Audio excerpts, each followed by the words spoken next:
प्यारे मित्रों, आज हम अष्टावक्र गीता में आगे का श्लोक पढ़ने जा रहे हैं। जो पुरुष तृप्त है, शुद्ध इंद्रिय वाला है और सदा एकाकी रमण करता है, उसी को ज्ञान और योगाभ्यास का फल प्राप्त होता है। योगाभ्यास देखो, ज्यादातर लोगों को एकांत काटता है, इसमें एकाकी रमण करता है। मतलब एकांतवास बता रहे हैं कि एकांतवास प्रिय होना चाहिए, लेकिन ज्यादातर लोगों को एकांत काटता है। जब आप अकेले होते हो तो आप ऊबते हो। आपने सुना होगा, लोग कहते नहीं है कि एकांत खलता है, एकांत अच्छा नहीं लगता है। तो एकांत से प्रेम होना चाहिए। कुछ समय आपको एकांतवास में रहना चाहिए। अकेले रहो, अकेले ज्यादातर काटता है, मन परेशान होने लगता है। उसी की बात की जा रही। योगाभ्यास का मतलब योग का अभ्यास यानी कि ध्यान। ध्यान का और ज्ञान का फल उसी को प्राप्त होता है जो अकेले रहना पसंद करता है। अब आदमी को अकेले खलता है। जब आप अकेला रहोगे, अकेला का मतलब आप थोड़े से भी कहीं से बिजी होते हो, 2 मिनट खाली होते हो, तुरंत आप टीवी देखने लगते हो, मोबाइल देखने लगते हो। मतलब 1 सेकंड भी आप एकांत नहीं रहना चाहते। लेकिन जब आप एकांत रहते हो तो आपको अपने विचार खलते हैं, अपने विचार परेशान करते हैं। तो कम से कम आपको वहाँ ध्यान में उतरने का मौका मिलेगा। जब आप अकेले रहोगे, आप देखोगे जो विचार आपको परेशान कर रहे हैं, उनको देखोगे, तो योग और अभ्यास का फल प्राप्त होगा। उसी की बात हो रही है। आगे है, हंत तत्वज्ञानी इस जगत में कभी खेत को प्राप्त नहीं होता है, क्योंकि उसी एक से यह ब्रह्मांड मंडल पूर्ण है। जो तत्वज्ञानी है, जो चैतन्य को पा चुका है, जो पूरी तरह से चैतन्य हो चुका है, वो क्यों दुखी होगा। वो तो देख ही रहा है ना कि चारों तरफ मेरा ही विस्तार है। मेरा यानी वो कॉन्शियसनेस, जो चेतना है। मेरी कॉन्शियसनेस आपकी कॉन्शियसनेस से अलग नहीं है ना। तो पूरा ब्रह्मांड मंडल, जो भी, चाहे चिड़ियों में देखा जाए, वृक्षों में देखा जाए, कॉन्शियसनेस तो मेरी ही कॉन्शियसनेस है। अगर कॉन्शियसनेस का एक तल भी आप समझ गए कि ये मैं हूं, तो फिर वही कॉन्शियसनेस आपको हर जगह दिखाई देगी, तो आप दुखी नहीं होगे। जैसे सल्लकी के पत्तों से प्रसन्न हुआ हाथी को नीम के पत्ते हर्षित नहीं करते हैं, वैसे ही ये विषय आत्मा में रमण करने वाले को कभी नहीं हर्षित करते हैं। कोई भी विषय भोग, विषय वासना जो आत्मा में रमण कर रहा है, क्यों हर्षित करेगा? क्योंकि वो बड़ा फल पा चुका है, वो बड़ा सुख पा रहा है। छोटा सुख नहीं है, बड़ा सुख पा रहा है। आत्मा में रहने का मतलब परम सुख है, ऐसा सुख जिसका कोई अंत ही नहीं है। तो जो आत्मा में रह रहा है, वो छोटे मोटे सुखों से क्यों हर्षित या दुखी होगा, क्यों पसंद करेगा? ठीक है तो है, कर लिया, लेकिन उससे ज्यादा प्रभाव नहीं पड़ता है उस पर। जो भोगे हुए भोगों से जो भोगे हुए भोगों में वासना नहीं रखता तथा भोगे हुए विषयों के प्रति आकांक्षा नहीं करता, ऐसे मनुष्य संसार में दुर्लभ है। क्या कह रहे हैं? कह रहे हैं इच्छा, चाहे त्याग की वासना हो, चाहे भोगने की वासना हो, जिसकी वासना ही समाप्त हो गई है, वही पहले भी बात हो चुकी है इस पे, जिसकी वासना ही खत्म हो गई, चाह ही खत्म हो गई हो, ऐसा मनुष्य संसार में दुर्लभ है। यानी चाह मात्र का अंत करना है। चाह मात्र क्या? कोई भी चाह, चाह का ही अंत करना है। हमें त्यागना नहीं है चीजों को। और चाह का अंत कैसे होगा? ध्यान से होगा, जो आप करते हो। इसीलिए हमने गीता में ध्यान भी रखा है, अष्टावक्र गीता और ध्यान, क्योंकि इसमें गहरा ध्यान छुपा हुआ है। फिर आगे है, इस संसार में भोग की इच्छा रखने वाले और मोक्ष की इच्छा रखने वाले दोनों देखे जाते हैं, लेकिन भोग और मोक्ष दोनों के प्रति निराकांक्षी बिरले महा से ही मिलेगा। संसार में देखते हो, दो तरह के लोग संसार में मिलेंगे।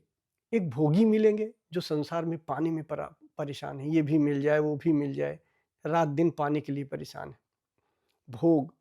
और एक ऐसे हैं जो त्यागने के चक्कर में पड़े हुए हैं कि भागो, संसार छोड़ दो, परिवार छोड़ दो, घर बार छोड़ दो, सब छोड़ के भाग जाओ। लेकिन कोई बिरले होता है जो इन चाह से मुक्त हो जाए। चाहे भोगने की चाह हो, चाहे त्यागने की चाह हो, चाह मात्र ही बाधा है। वो महा से बिरला है।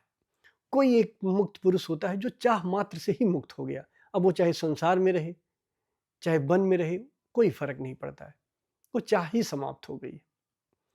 वही कह रहे हैं कि वो बिरले ऐसे होते हैं जिनकी चाह अब चाह समाप्त होने का मतलब चाह विसर्जित हो गई। अब विसर्जन कैसे होगा? कन्वर्जन से, ध्यान से। जब आपका विचार भाव धीरे धीरे चैतन्य में खोता चला जाए।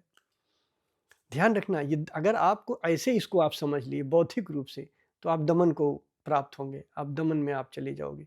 लेकिन अगर आपने इसे ठीक से समझा तो विसर्जन होगा, ध्यान घटेगा और आपकी ऊर्जा चैतन्य रूपी सागर में विलय हो जाएगी। तो ये ध्यान रखना है। आगे का है श्लोक, कोई उदार चित्त ही धर्म अर्थ मोक्ष जीवन और मृत्यु के प्रति हे उपादेय का भाव नहीं रखता है। हे और उपादेय का मतलब त्याग और ग्रहण। तो बड़े दुर्लभ होते हैं जो धर्म अर्थ काम मोक्ष इन सबको पाने छोड़ने इन सब के चक्करों में नहीं पड़ते हैं कि धन को पाना है, अर्थ को पाना है, मृत्यु से भागना है। इन सब चीज़ों से जो पकड़ है, छोड़ना है, भागना है, ये सब कब विसर्जित हो जाएगा? जब इच्छा मात्र विसर्जित होगी, जब आप जान जाओगे महाजीवन, भाई धर्म असली धर्म पा लिए, अर्थ के चक्कर में कब नहीं भागोगे? जब परम अर्थ को पा जाओगे, परमार्थ को पा जाओगे। काम मोक्ष, काम दूसरों के द्वारा सुख कब नहीं प्राप्त करोगे? जब आप अपने द्वारा स्वयं सुख प्राप्त करने लग जाओगे। मोक्ष की चाह तब समाप्त हो जाएगी जब मोक्ष मिल जाएगा। तो उसको क्या नाम दोगे? मोक्ष दोगे? कुछ भी नाम दे लो। इसीलिए इन्होंने कहा है कि मोक्ष जीवन मृत्यु इन सब चीज़ों के प्रति वासना में नहीं आता है, इनको पकड़ने और छोड़ने के चक्कर में नहीं पड़ता है। अब तो जो हो गया वो हो गया। आप जो हो सुंदरतम हो, जो भी आप हो, तो इससे सुंदरतम क्या प्राप्त करोगे? आपका होना सुंदरतम है, बस अपने होने को प्राप्त हो जाओ। कोई इससे ज्यादा आपको क्या देगा बताओ? आपका होना ही तो लोग आपको दे सकते हैं, और आपका होना इस अस्तित्व का सुंदरतम घटना है। इससे सुंदर क्या दिया जा सकता है? जो आप हो, तो स्वयं को न प्राप्त करो। फिर आगे का श्लोक है, जिसमें विश्व के विलय की इच्छा नहीं होती, न उसकी स्थिति के प्रति द्वेष से, इसलिए वह धन्य पुरुष यथा प्राप्त आजीविका से सुखपूर्वक जीता है। यथा प्राप्त संतोष, मतलब बुद्ध पुरुष में ये नहीं होता है कि ये मिल जाए वो मिल जाए, जो प्राप्त है। देखो, एक संतोष होता है कि दमन होता है, कि मतलब कि नहीं मिला, वही है कि अंगूर नहीं मिले तो खट्टे हैं वाला हाल है। एक हुआ है कि नहीं मिला है तो अंगूर खट्टे हैं, मतलब चाहता तो हूं लेकिन नहीं मिला तो संतोष घट गया। एक संतोष ऐसा होता है जो गलत समझा गया। असली संतोष का अर्थ होता है कि जो मिल गया वो स्वीकार है, लेकिन आनंद से स्वीकार है। कोई बहुत बड़ा खजाना आप पा चुके हो, उस खजाने से अगर कंपेयर करा जाए तो दुनिया का कोई खजाना उससे कहीं टिकता नहीं, इतना बड़ा खजाना है। तो आपको जो मिल जाएगा उससे आप संतोष कर लोगे। संतोष का मतलब उससे अन्यथा और कोई आपको प्राप्त करने की इच्छा नहीं है। यहाँ दमन की बात नहीं है, नहीं तो ज्यादातर संतोषी लोगों को दमित होते देखा गया है। नहीं मिला तो संतोष कर लिया, यहाँ बहुत कुछ मिला है इसलिए संतोष कर लिया। दोनों में फर्क है। बहुत कुछ मिला है इसलिए छोटी मोटी चीजों का मिलना न मिलना बराबर है, और एक तो कुछ भी नहीं मिला है ना। दोनों समझ पा रहे हो आप। फिर आगे का है श्लोक, इस ज्ञान से कृतार्थ अनुभव कर गलित हो गई है बुद्धि जिसकी, ऐसा कृत कार्य पुरुष देखता हुआ, स्पर्श करता हुआ, सूंघता हुआ, खाता हुआ सुखपूर्वक रहता है। यहाँ ये भी देखना है कि जिसकी बुद्धि गलित हो गई है, कितना सुंदर शब्द है गलित। दरअसल यहाँ एक आपको और समझा दें, एक होता है हमारा विचार। जब हम विचारों को देखते हैं तो धीरे धीरे पता चलता है कि भाव भी है मेरे भीतर। भाव क्या होता है? वो बर्फ जैसा होता है, थोड़ा कम जमा हुआ। यानी विचार को अगर कह लो बहता हुआ पानी है, तो भाव को आप कह सकते हो कि थोड़ा जमा हुआ पानी है, लेकिन हल्का जमा हुआ है। और संस्कार को कह सकते हो बहुत ज्यादा, बहुत हार्ड, बहुत तगड़ा जमा हुआ पानी है, मतलब स्टोन जैसा हो गया है कि अगर उससे जहाज भी टकरा जाए तो एक बार टूट जाएगी, इतना हार्ड हो जाता है संस्कार। तो जब आप ध्यान से आप साक्षी बनते हो, आप दृष्टा बनते हो, तो आप देखते हो धीरे धीरे आपकी बुद्धि गलित हो जाती है। यानी बुद्धि, पहले विचार गलित होते हैं, विचार तो बहुत जल्दी खत्म हो जाते हैं, फिर भाव गलित होते हैं, थोड़े मजबूत जो है, फिर धीरे धीरे और भी आप साधना करते रहते हो, ध्यान करते रहते हो, सजग रहते हो, तो जो संस्कार है वो भी गलित हो जाते हैं। तो जिसकी बुद्धि गलित हो गई है, किसकी हो जाएगी? जो मुक्त हो जाएगा। बुद्धि मन विचार सब गलित हो जाता है, जो स्वयं को जान लेता है, स्वयं के परम होश में आ जाता है।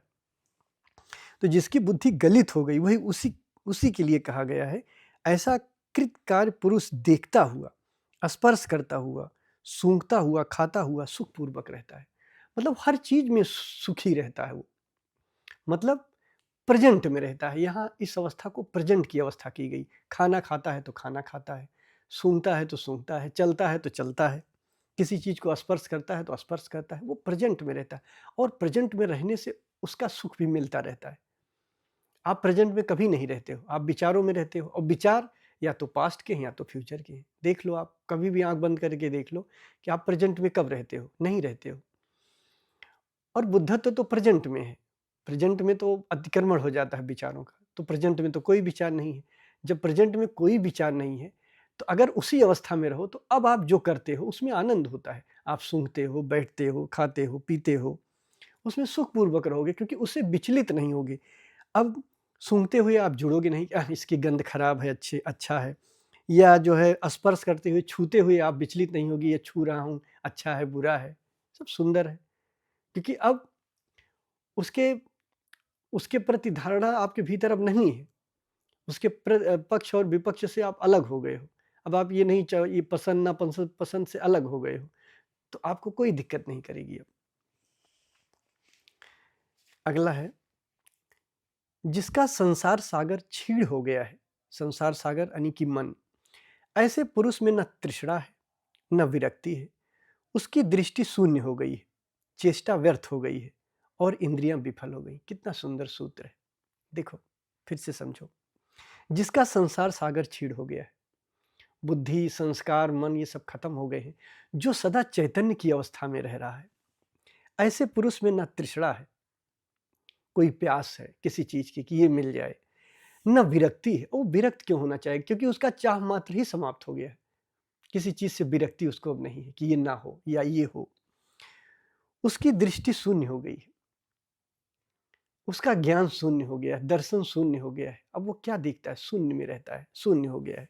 चेष्टा व्यर्थ हो गई है, चेष्टा व्यर्थ हो गई है, और इंद्रियां विफल हो गई हैं। अब कोई भी इंद्रिय उसे परेशान नहीं करेगी। अभी क्या है, आप इंद्रियों के गुलाम हैं। जब आप मुक्त हो जाते हो, जब आप उस परम तत्व में प्रवेश कर जाते हो, तो इंद्रियां आपकी गुलाम हो जाती हैं। आप कहते हो ना कि आप राजा हो, आप महान हो, आप गुलाम नहीं, लेकिन आप इंद्रियों के गुलाम हो। आप जा रहे हो रास्ते में, अचानक जिलेबी बन रही है, आप चाहते हुए भी आपकी इंद्रियां खींच ले जाएंगी, उसको खा लोगे। आपके भीतर कोई चीज आपके सामने से कुछ गुजरी, आप उसी के साथ बह जाते हो। अभी तो इंद्रियां आपको नचा रही हैं, इंद्रियां आपको चला रही हैं। लेकिन जब आप इंद्रियतीता हो जाते हो, इंद्रियों को पार कर जाते हो, तो यही इंद्रियां आपकी दासी बन जाती हैं, आपकी गुलाम बन जाती हैं, और जैसा आप चाहते हो वैसा ही कार्य करती हैं। एक संसारी में और बुद्ध में यही अंतर होता है। संसारी क्या करता है? इंद्रियों का गुलाम होता है, इंद्रियों के कारण वो नाचता रहता है। बुद्ध क्या करता है? बुद्ध इंद्रियां बुद्ध की गुलाम होती हैं। जब वो चाहता है तो खाता है, जब वो चाहता है तो चलता है, फिरता है, सब उसके अनुसार होता है, वो राजा हो जाता है। असली राजस्व तो यहीं आता है, जब आप इंद्रियों के राजा हो जाते हो। वह न जागता है, न मरता है, न पलक खोलता है, न पलक बंद करता है। अहो, मुक्त चेतस की कैसी परम अवस्था, मुक्त चेतस की कैसी परम अवस्था, उत्कृष्ट दशा होती। वह न जागता है। अब सोचोगे जागता तो है गुरुजी, लेकिन भाई जब सोएगा तभी तो जागेगा, तो वो सोया ही नहीं तो जागेगा कैसे? है ना? बुद्ध पुरुष तो सदा जाग रहा है, और जागेगा कौन? जो सोएगा। इसीलिए कहा जा रहा है कि वह न जागता है, क्योंकि सोया ही नहीं तो जागा हुआ ही है। न मरता है। अब मरेगा क्यों? क्योंकि मरने का क्या मतलब है? मरने का मतलब एक बेहोशी में चले जाना, गहन निद्रा में चले जाना, तो उसको नींद ही नहीं आएगी अब। जैसे आपकी नींद एक निद्रा होती है, वैसे मृत्यु महानिद्रा होती है। तो जब वो सोएगा ही नहीं, बेहोश ही नहीं होगा, तो वो निद्रा में जाएगा कैसे? न मरता है, न पलक खोलता है। अब पलक तो खोलते हो आप, है ना? तो क्या कहोगे? यहाँ पलक खोलने का मतलब कोई कार्य, इतना भी कार्य करता है, क्योंकि अकर्ता हो गया है, अब उसके लिए कोई कार्य ही नहीं है, तो पलक क्यों खोलेगा? सीधा सीधा नहीं समझना चाहिए। इन बातों में एक काव्य की तरह होती हैं, तो कुछ कभी कभी हम नहीं समझ पाते। अब यहाँ पलक न खोलने की मतलब नहीं आंख बंद करके बैठा रहेगा, खोलेगा आंख, पलक भी चलेगी उसकी, लेकिन वो अकर्ता है, न पलक बंद करता है। अहो, अरे, मुक्त चेतस की कैसी परम दशा होती, कितनी सुंदर अवस्था होती है। वो बार बार गुणगान कर रहे हैं उसकी। मुक्त पुरुष सर्वत्र स्वस्थ। स्वस्थ का मतलब होता है जो स्वयं के पास आ गया हो, जो अपने स्वास्थ्य को प्राप्त हो गया हो, जो स्वयं के पास आ गया हो। बड़ा अच्छा शब्द है। शांत, सर्वत्र विमल, आशय वाला दिखाई देता है और सब वासनाओं से रहित सर्वत्र सुशोभित होता है। अगला है देखता हुआ, सुनता हुआ, स्पर्श करता हुआ, सूंघता हुआ, खाता हुआ, ग्रहण करता हुआ, बोलता हुआ, चलता हुआ, हित और अहित से मुक्त महाशय निश्चय ही जीवन से मुक्त है, जीवन मुक्त है। ये इसलिए बार बार इसको कह रहे हैं कि आप इसको त्याग में न पड़ जाएं। मतलब ऐसा व्यक्ति किसी चीज से भागता नहीं है, वो ये दिखाने का मतलब है वो प्रेजेंट में रहता है। सुनता हुआ मतलब देखता हुआ, वो देखेगा, प्रेजेंट में रहेगा, लेकिन देखने से किसी चीज से जुड़ेगा नहीं। सुनता हुआ सुनेगा, प्रेजेंट में रहेगा, चेतना सुनेगी। आप सोचते होंगे ये सारी चीजें बुद्धि से होती, लेकिन ये चेतना से भी होती है, लेकिन वो बड़ी गहरी बात है। वो उसी के बारे में बता रहे हैं। देखता हुआ, सुनता हुआ, स्पर्श करता हुआ, सूंघता हुआ, खाता हुआ, ग्रहण करता हुआ, बोलता हुआ, चलता हुआ, हित और हित से मुक्त महाशय निश्चित ही जीवन मुक्त है। किसी चीज से चिपकेगा नहीं, सारा कार्य होगा।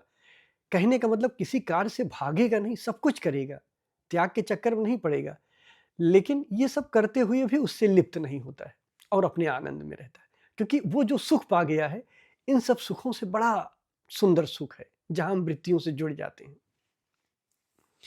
मुक्त पुरुष सर्वत्र रस रहित है।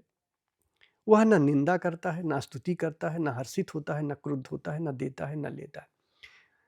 यहाँ एक विरोधाभास से कहा जा रहा, मुक्त पुरुष सर्वत्र रस रहित है, जबकि मुक्त पुरुष बड़ा रसवान होता है, बड़ा रस लेता है। मतलब कि जो मुक्त हो जाता है उससे बड़ा रस लेने वाला कोई नहीं है, क्योंकि प्रेजेंट में रहता है और बहुत सेंसिटिव होता है, संवेदनशील हो जाता है, हर चीज में उसको रस मिलता है। लेकिन यहाँ क्या कह रहे हैं, रस रहित होता है। कौन से रस से रहित होता है, किस रस, कौन से रस से वो मुक्त होता है, कि किसमें रस नहीं लेता है? तो सुनो, वह न निंदा करता, न स्तुति करता। एक रस और होता है बुद्धि का, जो आप निंदा करते हो, बुराई करते हो, इसकी बुराई, उसकी बुराई, इसमें रस लेते हो, उसमें रस लेते हो। इस तरह से वो रस लेता नहीं है, अपने परम रस को लेता है, जो उसका पूर्ण रस है, उस रस को लेता है। न कि किसी की चुगली करेगा, किसी की बुराई करेगा, उसमें आनंद लेता है। संसारी इसमें आनंद लेता है। आगे, प्रीतियुक्त स्त्री और समीप में उपस्थित मृत को देख के जो महाशय अविचल मना और स्वस्थ रहता है, वह निश्चय ही मुक्त है। अब एक कसौटी दे रहे हैं। देखो, जीवन में दो वासनाएं सबसे गहरी हैं, एक मौत की है और एक प्रीतियुक्त स्त्री का मतलब होता है काम वासना। ये दो वासनाएं बड़ी गहरी वासना होती हैं और ये कसौटी है, अगर ये दो वासनाएं तुम्हें विचलित न करें तब समझ लो कि तुम मुक्त हुए। तो ये तब होगा जब तुम स्वयं में आ जाओगे। ये खाली सुन के नहीं होगा। अगर हम ज्ञान को सुन लेते हैं, हम सोचते हैं अभी इस वासना से हम मुक्त हो गए, तो ऐसा कुछ नहीं। आप पढ़ते तो हो, बहुत बार गीता पढ़े हो, अष्टावक्र गीता पढ़े हो, लेकिन फिर वही चीज़ें आ जाती हैं। क्या इन वासनाओं से मुक्त होते हो? नहीं होते हो। तो ये जब इतने सजग हो जाओगे, आप बहुत गहरे में जब प्रवेश कर जाओगे ध्यान से, ये वासनाएं विसर्जित हो जाएंगी, गलित हो जाएंगी। ये जो बर्फ जम गई है संस्कार की, जन्मों जन्मों। अब काम वासना, जब आप पशु थे तब भी आपके भीतर थी, पेड़ पौधे थे तब भी आपके भीतर थी, बड़ी गहरी वासना है। अगर सर्वोत्तम गहरी वासना देखी जाए तो काम वासना है और मौत का डर, ये सबसे गहरा है। जब आप जानवर थे तब भी मौत से भयभीत रहते थे। हमारे जीवन में जो भय है उसका आधार मौत है। मतलब मौत बहुत गहरा डर है और इसी डर से सारी चीजें पैदा होती हैं। जो हमारे बाहर के जितने भी डर हैं, वो गहरे में मौत का डर होता है। तो ये कसौटी दी जा रही कि जब ये दो वासनाएं तुम्हें विचलित ना करें तो समझ लो तुम मुक्त हो गए। यानी कि काम वासना तुम्हें ना परेशान करे और मौत तुम्हें डरा ना पाए। लेकिन ईमानदारी से बताओ, क्या ज्ञान से ये डराएगी नहीं? क्या विचलित नहीं करेगी? करेगी। अगर आप झूठ न बोलो, ईमानदार हो, तो आप देखोगे कि आप मौत से डरते हो। और जितना भी डर है, गहरे में इसी का डर का परिणाम है, मौत का ही भय है। तो मौत से आप डरते हो। और कितने भी आप बनो, ब्रह्मचर्य का आप व्रत ले लेते हो, लेकिन नहीं, आपका ब्रह्मचर्य काम वासना से आप मजबूर हो जाते हो। ये वासनाएं आपको तोड़ देती। लेकिन एक ऐसी अवस्था है, परम अवस्था, एक ऐसा आनंद है जो काम वासना से भी बढ़ के आनंद होता है। इससे हजारों लाखों गुना ज्यादा आनंद। जब उस आनंद को पा जाते हो तो ये आनंद आपके लिए व्यर्थ हो जाता है, काम वासना का आनंद। तब ये पहली सीढ़ी समाप्त हो जाती है, फिर अंतिम सीढ़ी रह जाती है और मौत का भय खत्म हो जाता है। क्योंकि मौत का भय क्यों है? क्यों आप मौत से डरते हो? क्योंकि कई जन्मों में मरे हो, मौत की पीड़ा देखे हो। कहते नहीं जन्मत मरत बिसा दुख होई, मतलब मौत के समय बड़ा दुख होता है और कई जन्मों में तुमने इस दुख को देखा है, तो ये बड़ा गहरा दुख है। तो वही कसौटी दे रहे हैं कि जिसके प्रीत युक्त स्त्री और समीप में उपस्थित मृत को देखकर जो महाशय अविचल मना और स्वस्थ रहता है वह निश्चय ही मुक्त है। ये दो भी जिस पे प्रभाव नहीं डालते हैं वो जीवन मुक्त है, क्योंकि उसे कोई और बड़ी चीज मिल गई, महाजागरण मिल गया। जिसने महाजीवन को देख लिया है वो डरेगा कैसे? लेकिन आप जब डरते हो, आप जोर जोर से जब कहते हो आत्मा अमर है, आत्मा अमर है, तो उसके भीतर एक भय आप छुपाने की कोशिश करते हो।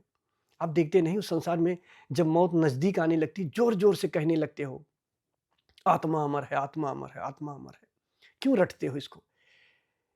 ये जो ये जो आपका रटना है, जोर जोर से चिल्लाना है, इसके पीछे एक भय है जिसे आप दबा रहे हो, वो मौत का भय है।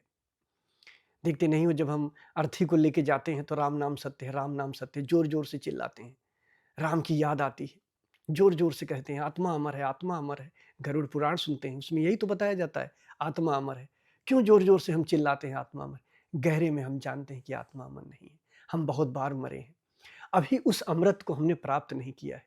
तो उस अमृत को जिस दिन प्राप्त हो जाएगा, जो अविचल मना उसको प्राप्त कर लेगा, उसे मौत का भय नहीं होगा।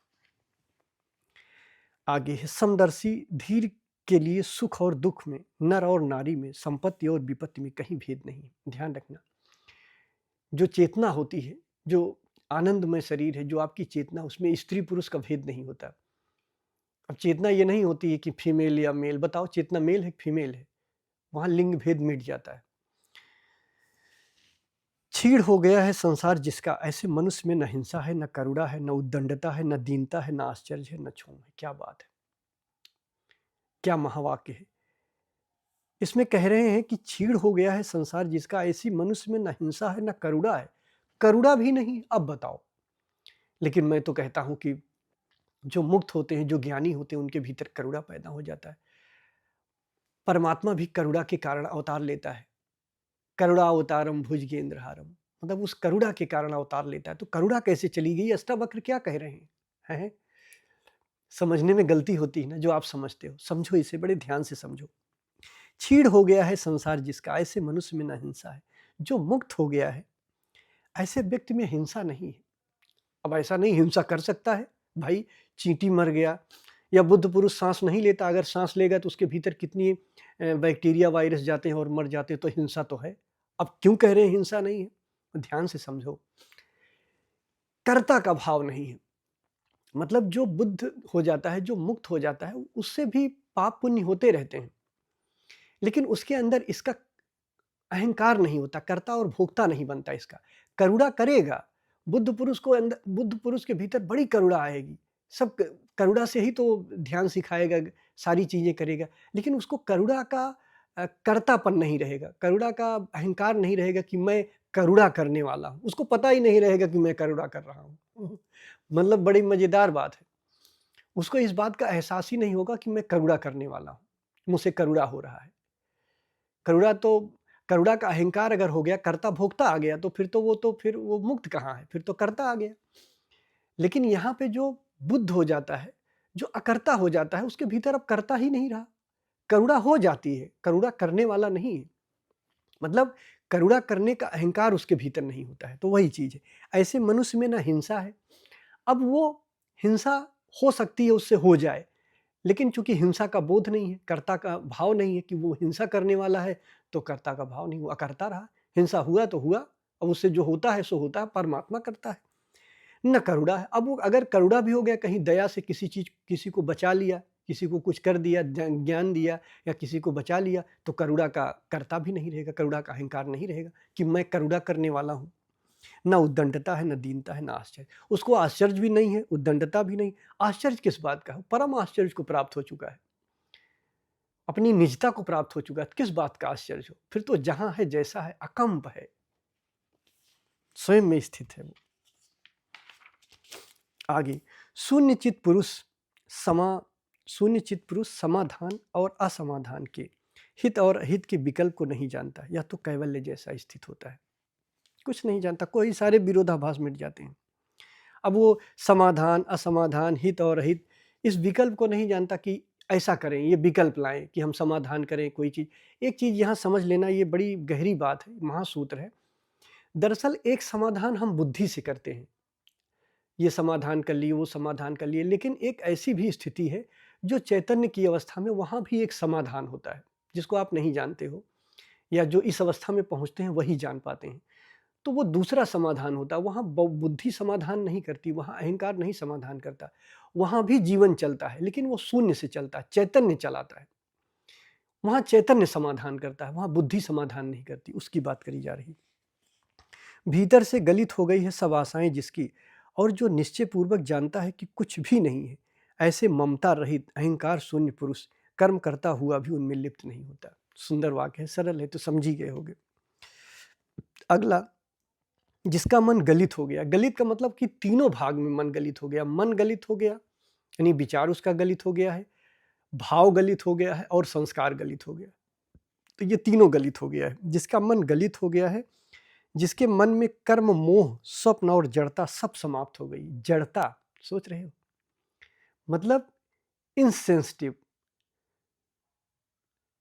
वो बहुत ही सेंसिटिव हो गया है, इनसेंसिटिव नहीं रहा। असंवेदनशील, असंवेदनशील वो नहीं रहा, वो बहुत ही संवेदनशील हो गया है। जड़ता समाप्त हो गई है। वह पुरुष कैसी अनिर्वचनीय अवस्था को प्राप्त होता है। अनिर्वचनीय यानी कि जो कहा ना जा सके, मतलब उसको बताया नहीं जा सकता। अच्छा, ये बार बार क्यों कहा जाता है बताया नहीं जा सकता? क्योंकि जिसका अनुभव ही आपको नहीं है, आप उसे कैसे जानोगे? मान लीजिए आप जन्म से अंधे हो, एक उदाहरण दे रहे हैं, और जब आप जन्म से अंधे हो, आप यहाँ हुए, संसार में हुए, जन्म से अंधे हो, कोई आपको बताना चाहे कि प्रकाश कैसा होता है, तो वो कैसे समझाएगा आपको? बताओ, आप बताओ। वो व्यक्ति जीवन में कभी प्रकाश देखा ही नहीं है, जो जन्म से अंधा है। अगर उसको हम लाख समझाएं कि यार जब प्रकाश होता है तो बड़े सुंदर सुंदर फूल दिखते हैं, बड़े सुंदर सुंदर लोग दिखते हैं, बड़े सुंदर सुंदर चेहरे दिखते हैं, तो भैया कैसे बताओगे उसको? क्योंकि वो अवस्था वो जाना ही नहीं है। इसीलिए बार बार ये कहा जाता है गूंगे का गुड़ है। एक वो ऐसी दुनिया की बात है, जिस दुनिया में आप पहली बार जा रहे हो, तो उसके बारे में क्या बताया जाएगा? इसीलिए कहा जाता है। तो मेरे ख्याल से मेरी बात समझे होंगे। इसके आगे अगले भाग में हम चर्चा करेंगे। धन्यवाद।